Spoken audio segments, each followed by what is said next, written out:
हनुमान,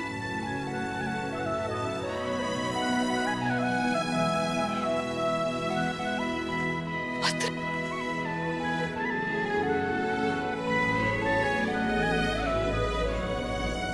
पुत्र, ये सब क्यों और कैसे? नहीं माता, क्षमा माता, मैं वचनबद्ध था। ये हमारी विनती है कि आप स्वयं हमारे बंदी बन जाइए। मैं राम भक्त हनुमान आपका बंधन स्वीकार करता हूँ। माता, मैंने प्रयास किया ये युद्ध रोकने का, पर सत्य नहीं कह सका।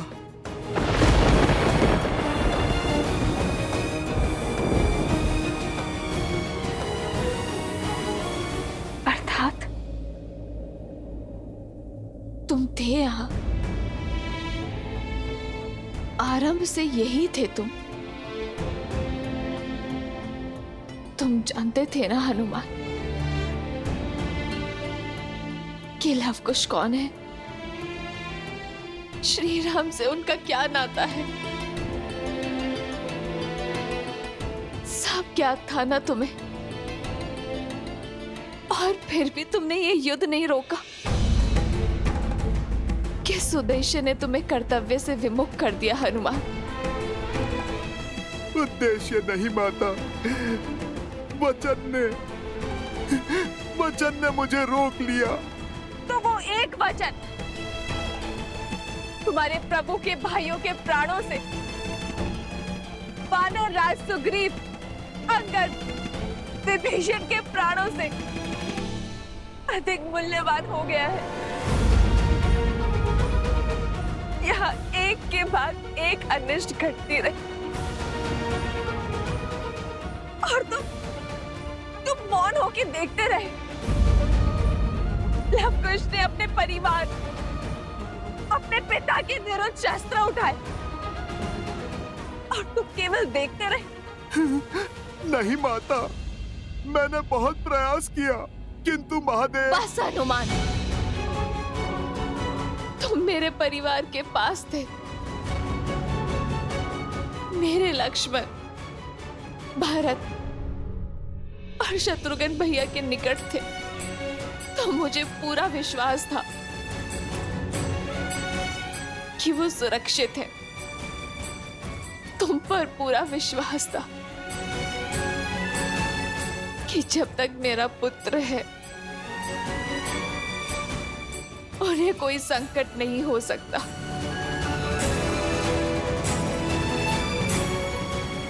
तुम पर उनकी सुरक्षा सौंप कर गई थी ना मैं हनुमान, किंतु विधि का विधान तो देखो। मेरे दोनों पुत्र के भांति इस पुत्र ने भी मुझे अनुचित सिद्ध किया। मेरा विश्वास तोड़ा। तुम्हारे होते ये सब कैसे घटा हनुमान?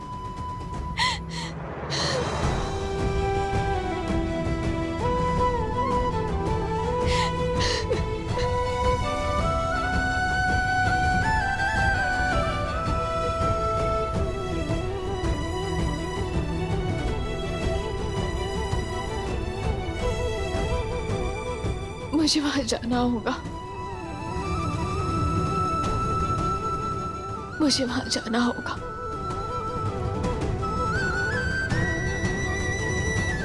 माता, जाइए माता, विरह के इस घोर दुख, वियोग के इस असहनीय तप के बाद आज आप प्रभु से मिलकर सिया राम को पुनः एक साथ देखने का, संसार का ये स्वप्न साकार कर दीजिए माता। केवल आप ही ये कर सकती है माता।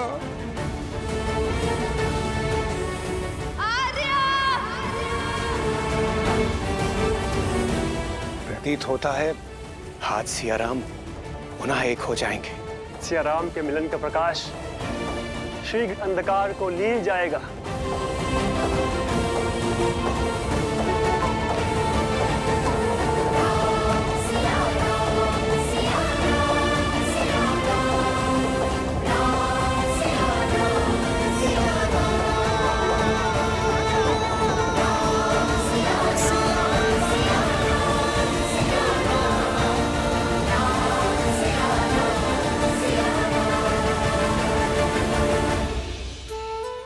महादेव, लगता है विरह की घटा छटने वाली है।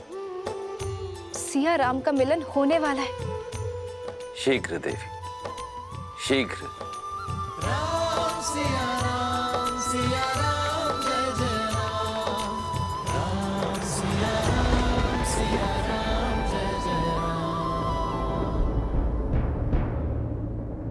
ये सीता का वचन है, शीघ्र ही समय आएगा जब अयोध्या से हर मलिनता नष्ट हो जाएगी, जब हमारी संतान के लिए यहाँ आना शुभ होगा।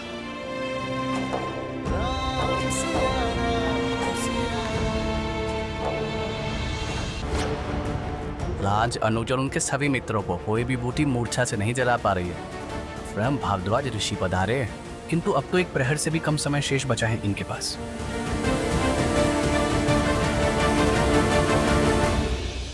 मेरे ही पुत्र मेरे परिवार के विनाश का कारण। नहीं,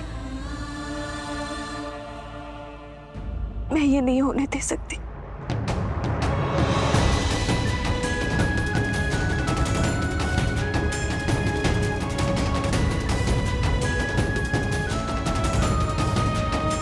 माता, माता, माता, माता, आप दोनों का मिलन हुआ।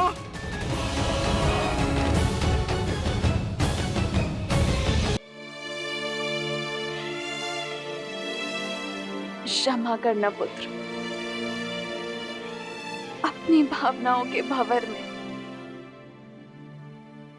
तुम्हारे वचन का मूल्य बिसरा बैठी। और जब तुम्हारे वचन की सुध आई तो अपना वचन भी स्मरण हुआ। वो वचन जो मैंने श्री राम को दिया था, जिसके कारण मैं उनसे नहीं मिल पाई। नहीं, अपने हृदय पर चोट लगी तो तुम्हारी पीड़ा भी समझ आ गई। हनुमान, यदि शीघ्र ही मेरे परिवारजनों की मूर्छा ना टूटी तो मैं भी ये संसार त्याग दूंगी। माता, नहीं।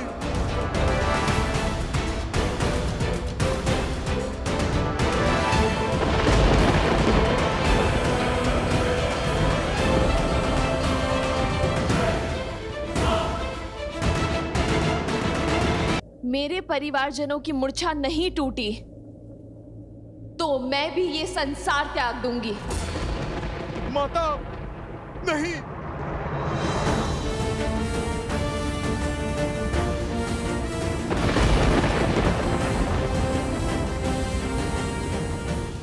हर वार सहने को सज हूं मैं। जितना अधिक रावण मुझे सताएगा, श्री राम से मिलने में उतना आनंद आएगा। तुम बस मेरे श्री राम से कहना कि मैं उनकी प्रतीक्षा कर रही हूं। आज भी इन आंखों में वही दृढ़ता है जो तब थी।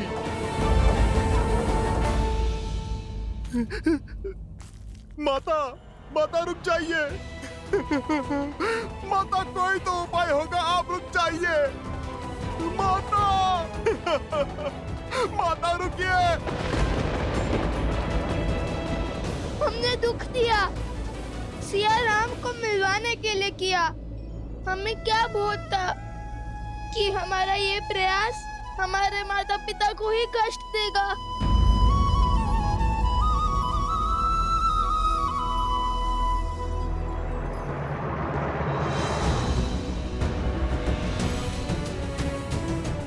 माता, माता, माता।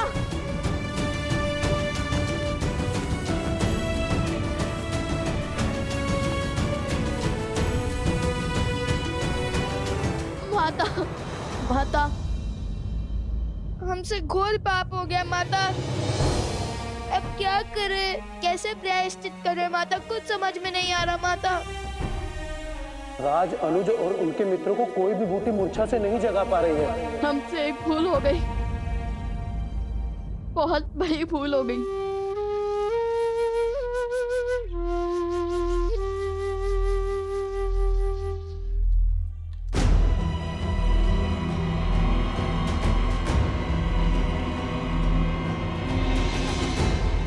माता, माता, माता, माता, माता, माता।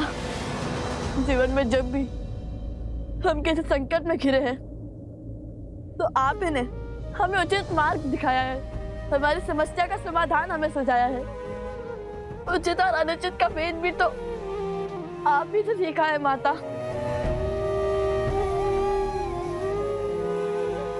और आज जब हमने अपने परिवार को इस अवस्था और परिस्थिति में पहुंचा दिया है तो आप कुछ नहीं कहेंगी। माता, हमें क्षमा कर दीजिए माता, अपना मोह तोड़िए और हमें मार्ग दिखाइए माता। माता, माता, माता, माता, माता बिना कुछ कहे कहाँ जा रही है? माता बिना कुछ कहे कहाँ चली गई?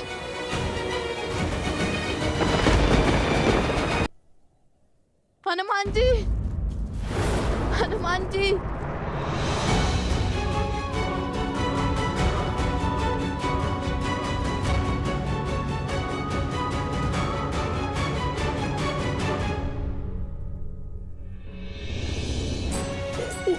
ये क्या हो गया हनुमान जी? ये क्या हो गया? हम घोर पाप कर बैठे हनुमान जी, घोर पाप। हमने आपके साथ भी तो कितना अनुचित व्यवहार किया। आज जब सत्य का भान हुआ तो हर गलती का आभास हुआ हमें क्षमा कर दीजिए हनुमान जी।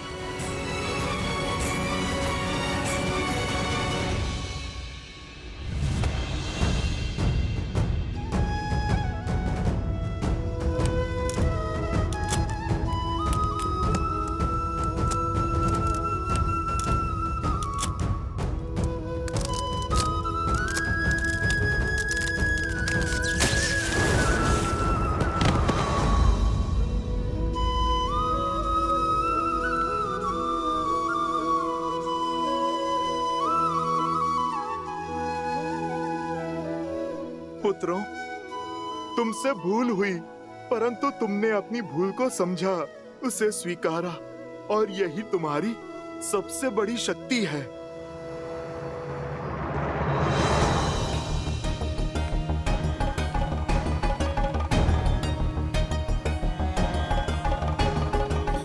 वन देवी,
इस समय, इस क्षण क्या उचित, क्या अनुचित, कुछ समझ नहीं आ रहा है। किंतु केवल इतना जानती हूं कि मुझे अपने परिवारजनों को बचाना है, अपनी बहनों के सुहाग को बचाना है। क्या?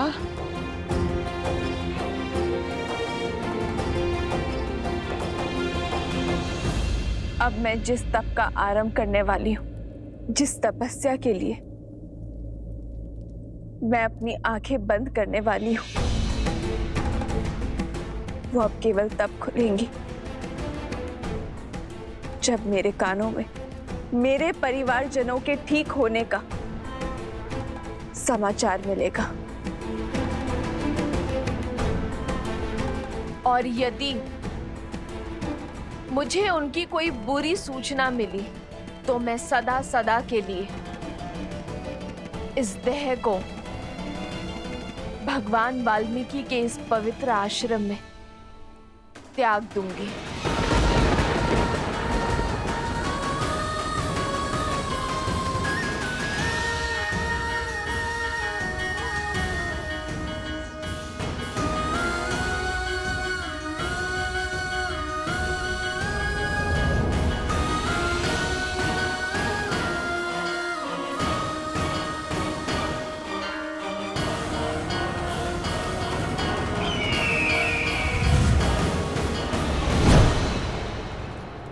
भैया सुना आपने? हाँ, राम बच गया तो क्या हुआ? शीघ्र ही एक प्रहर का अंत होने वाला है और अब तक सब मूर्छित हैं। यदि किसी एक की भी मृत्यु हुई तो मेरी मृत्यु सदा सदा के लिए टल जाएगी। आज नियति का लेख भी बदल गया। हमने भाग्य को बदल दिया। एक बार सीता गई तो मेरे सर से चंचलाक्षी का श्राप सदा सदा के लिए टल जाएगा। सीता की मृत्यु मुझे जीवन दान देगी। अब विलंब है तो केवल समय चक्र के पूर्ण होने का।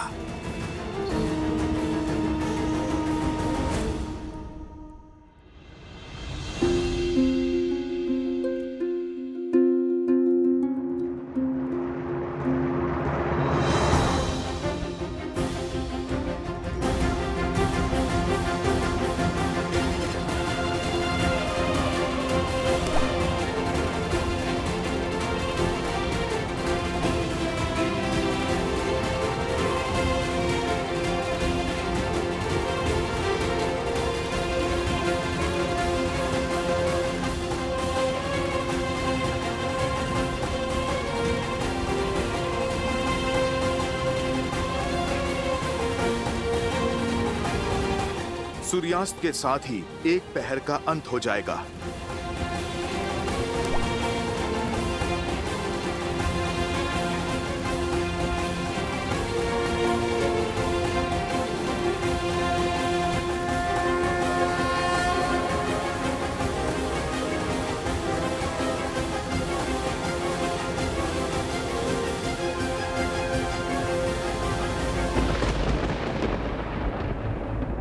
आंसू पोंछो बालकों, ये समय निर्बल होने का नहीं, बल दिखाने का है। यदि समय चक्र के शेष होने के कारण मेरी माता पर आंच आएगी तो मैं आज सूर्य अस्त ही नहीं होने दूंगा। जय जय पवन पुत्र हनुमान। जय त्रिकालदर्शी भगवान वाल्मीकि।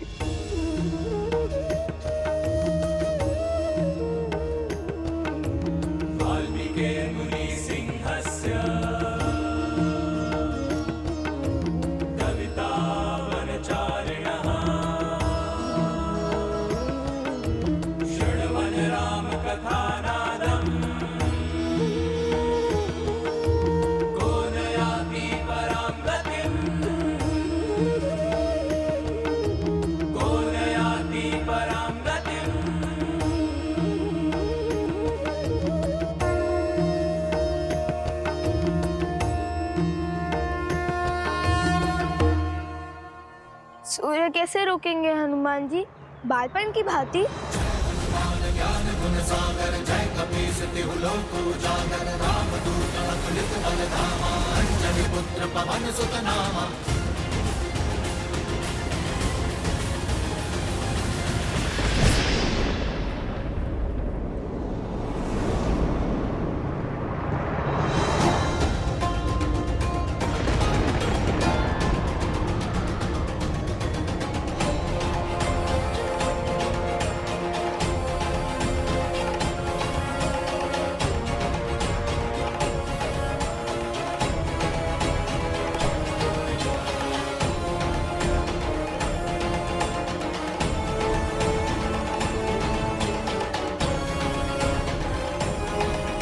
श्री राम, समय चक्र पूर्ण हो गया है और अब तक।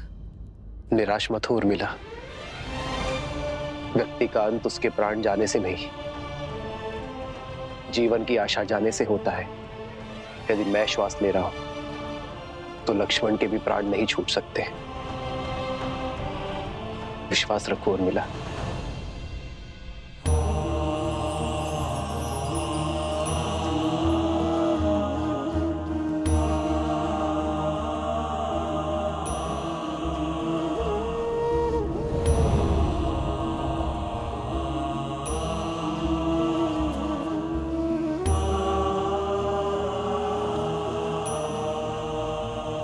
सूर्यास्त हो गया है अब तक।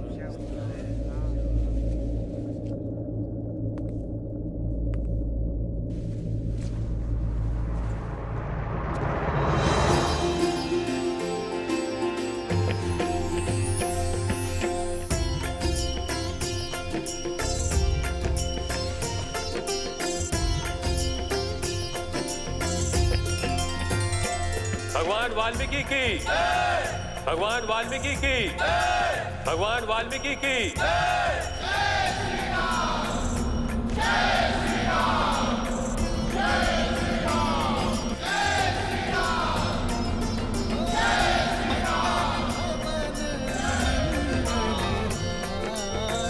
क्या हुआ हनुमान जी? ऋषिवर, आप ही के कारण मुझे मेरे भाइयों और बंधुओं का साथ पुनः प्राप्त हुआ है। रघुवंश की जो डोर टूटने को थी,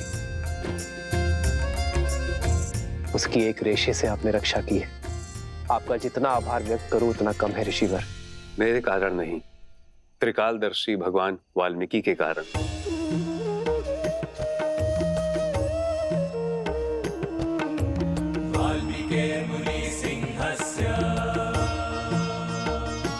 त्रिकालदर्शी भगवान वाल्मीकि,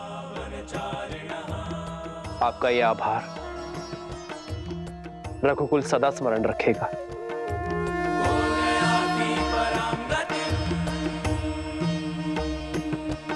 ऋषिवर, मुझे शीघ्र अतिशीघ्र लवकुश से मिलने की इच्छा है।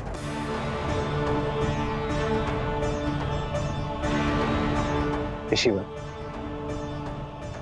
विनती है मेरी, मुझे लवकुश के पास ले चलिए। किंतु भगवान वाल्मीकि की इच्छा कुछ और है। अश्वमेध यज्ञ पूर्ण होने के मुहूर्त में समय कम शेष है। वो चाहते हैं कि आप पहले अश्वमेध यज्ञ पूर्ण करें। धर्म और अयोध्या के मान के लिए अश्वमेध यज्ञ अति आवश्यक है। रहा प्रश्न लवकुश का, तो शीघ्र ही भगवान वाल्मीकि स्वयं उन्हें लेकर आपके समक्ष अयोध्या पधारेंगे। जैसी भगवान वाल्मीकि की इच्छा। ऋषिवर, आपने बहुत बड़ा उपकार किया है हम पर। आप भी शीघ्र अयोध्या पधारें और हमें सेवा का लाभ दें। अवश्य महाराज।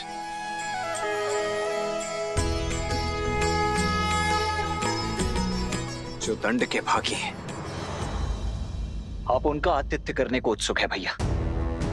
आपको स्मरण है, उन दोनों ने न केवल अश्वमेध यज्ञ के अश्व को रोकने का दुस्साहस किया है, अपितु स्पष्ट रूप से अयोध्या पर प्रहार भी किया है। उन दोनों का स्थान अयोध्या के कारागृह में, ना कि अतिथि गृह में। लक्ष्मण,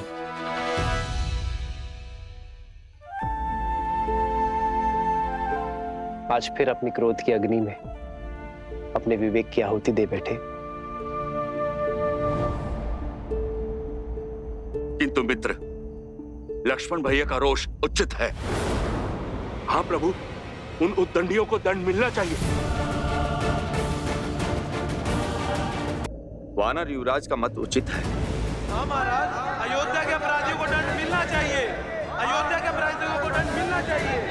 अयोध्या के अपराधियों को दंड मिलना चाहिए।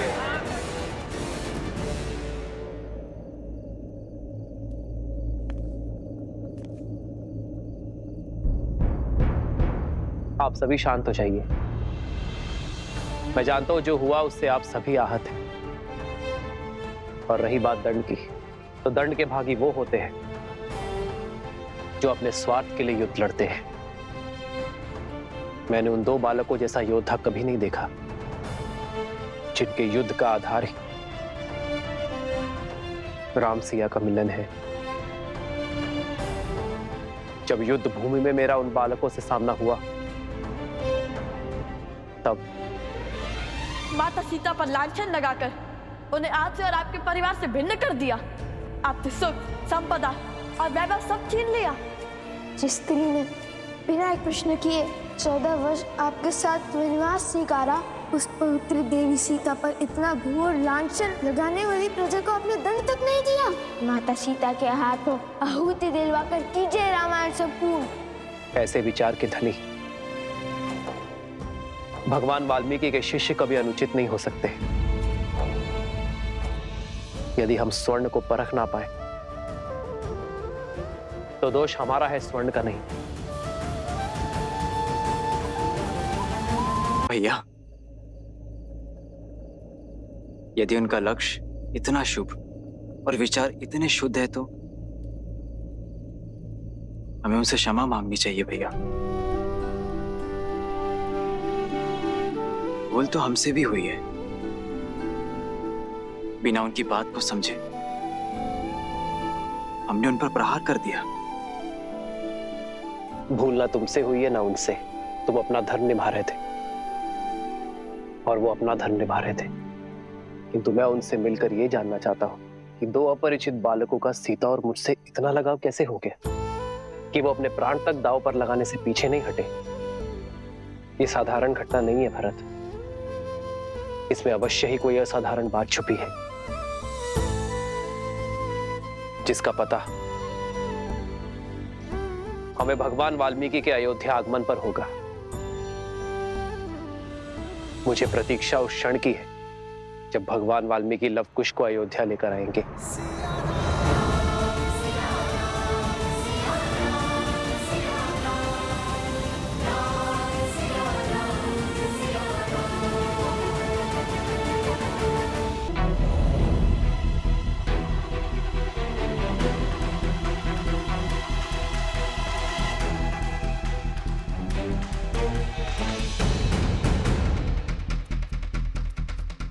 अरे ये क्या? हनुमान जी का चित्त भोजन में नहीं है। व्यंजनों की सुगंध भी उनको अपने तक नहीं खींच पाई। लगता है अवश्य किसी सोच में व्यस्त हैं। तब तो उन्हें टोकना बहुत आवश्यक है। भूख में मस्तिष्क कहाँ चलता है?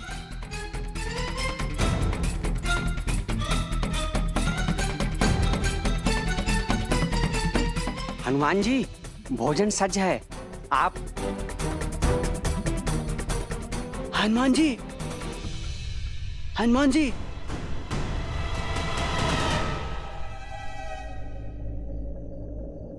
मौन, कृपया। देख नहीं रहे मैं कैसी चिंता में खोया हुआ हूं? आप भोजन वहां रख दीजिए। भोजन में भी ध्यान नहीं। लगता है समस्या गंभीर है। कहीं युद्ध शेष तो नहीं है?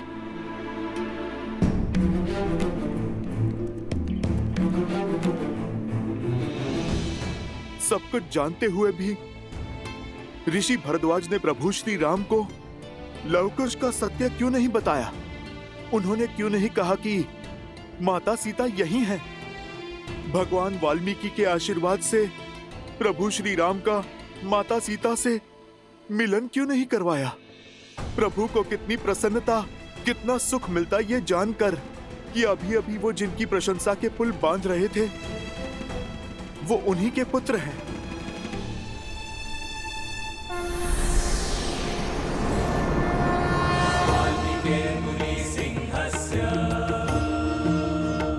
हे त्रिकालदर्शी भगवान वाल्मीकि, अब आप ही सुलझाइए इस उलझन को। जानता था कि इस समय तुम्हारे मन में बहुत कुछ चल रहा होगा हनुमान, इसीलिए तुम्हारे समक्ष आना आवश्यक हो गया था। भय था कि कहीं तुम अत्यधिक उत्साह में तुम ये बात महाराज राम को न बता दो। अब किस बात का विलंब? रामायण को संपूर्ण होने के लिए इससे अच्छा अवसर और क्या हो सकता है?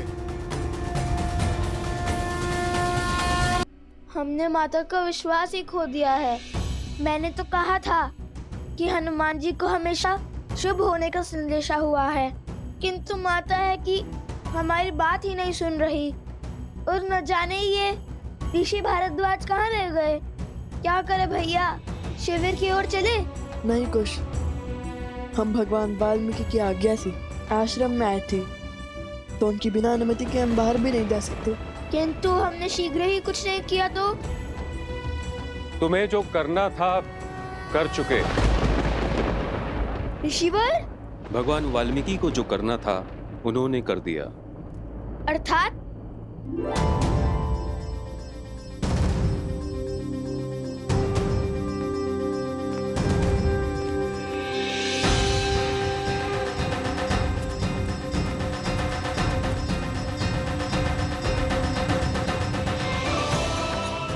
माता देखिए, ऋषि भरद्वाज आ गए। माता, उन्होंने कहा सब ठीक है। और माता, गुरुवर ने कहा है अश्वमेध यज्ञ का अश्व श्री राम को सौंप दे। माता, हमने अपनी हट छोड़ दी। माता, माता, माता आंखें खोलिए ना माता। हमसे बात कीजिए, जो भूल हमसे अज्ञातवश हुई है उसे क्षमा कर दीजिए माता। माता, हमसे बात कीजिए, तब तोड़िए ना माता। माता,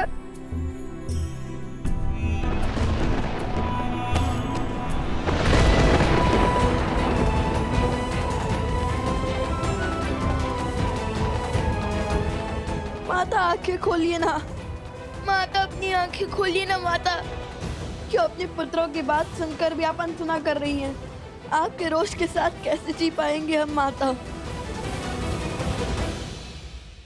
तुमसे केवल इतना ही कह सकता हूं कि जो वचन तुमने मुझे दिया था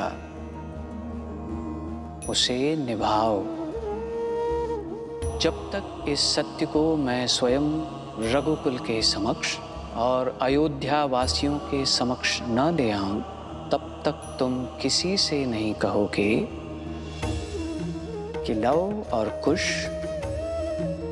रघुकुल के ही वंशज हैं। ठीक है भगवान वाल्मीकि, आपकी इच्छा के पीछे अवश्य ही कोई बहुत महत्वपूर्ण साथ छिपा होगा।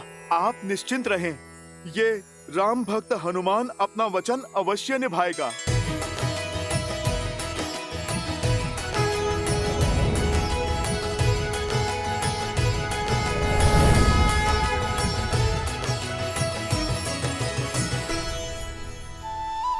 चिंता मिटी तो अब भूख सताने लगी। चलो कुछ खा ही लेता हूँ।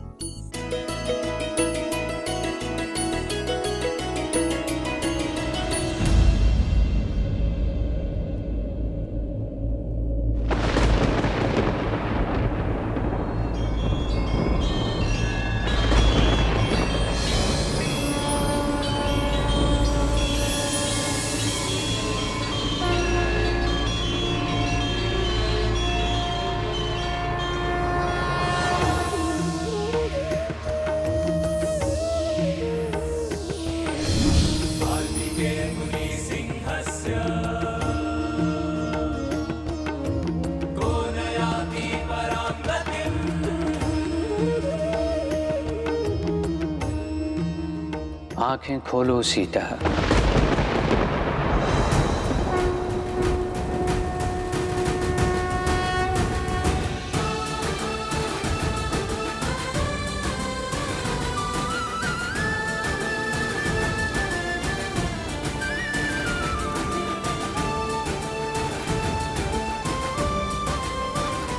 प्रणाम भगवान वाल्मीकि जी।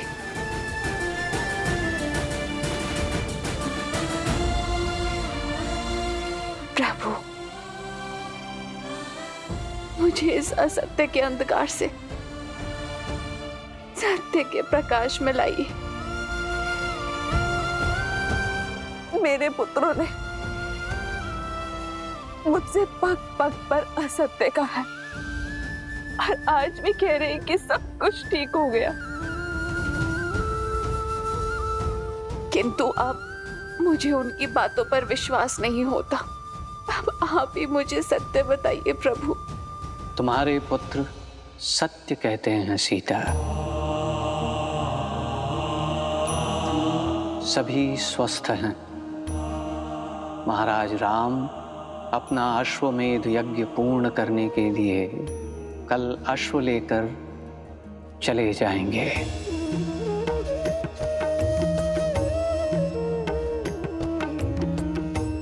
किंतु मैं यहाँ केवल ये कहने आया हूँ कि मेरे शिष्यों ने कोई अधर्म, कोई भूल नहीं की, बल्कि उन्होंने तो मेरी सीख को और आगे बढ़ाया है। अयोध्या में जो लोक अपवाद फैला, जिसके परिणाम स्वरूप अयोध्या वासियों ने अपनी ही महारानी पर लांछन लगाए और जिनके सत्य होने का कोई प्रमाण नहीं मिला। मैं मर्यादा पुरुषोत्तम राम नहीं हूं। मैं ऐसी स्त्री को नहीं अपनाऊंगा जो किसी अन्य पुरुष के साथ रहकर आई हो।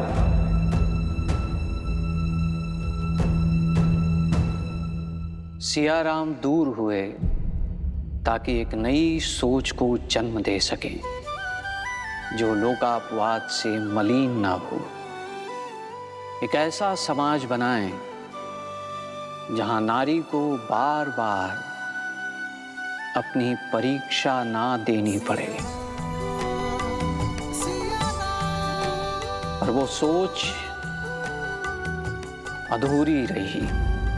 लवकुश ने यही सोच पूर्ण करने के लिए जो कुछ भी किया वो धर्म सम्मत भी है और नीति सम्मत भी। तुम्हें तो गर्व होना चाहिए कि ये न जानते हुए भी कि सीता ही उनकी माता है। लवकुश,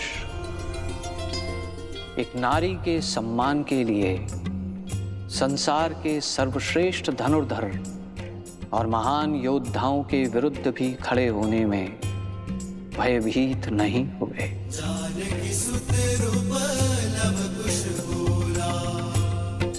सीता, तुम्हारा वनवास अब अंत तक पहुंचने को है। जिस प्रकार हर घटना के पीछे एक कारण होता है, उसी प्रकार ये युद्ध भी वही मार्ग है जो तुम्हारे अधिकारों को एक नई पहचान देगा। भगवान, क्या हम अपने पिता से मिल सकते हैं? शीघ्र।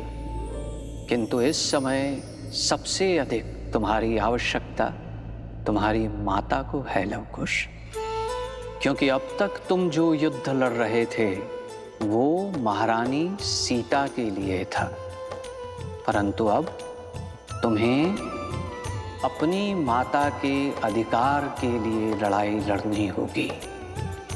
और केवल अपनी शक्ति का प्रदर्शन करके तुम ये युद्ध नहीं जीत सकते, क्योंकि ये युद्ध है लोकापवाद के विरुद्ध, असुरी सोच के विरुद्ध जो अयोध्या वासियों के मन में घर कर चुकी है। और बुरी सोच को केवल शुभ सोच ही उचित कर सकती है।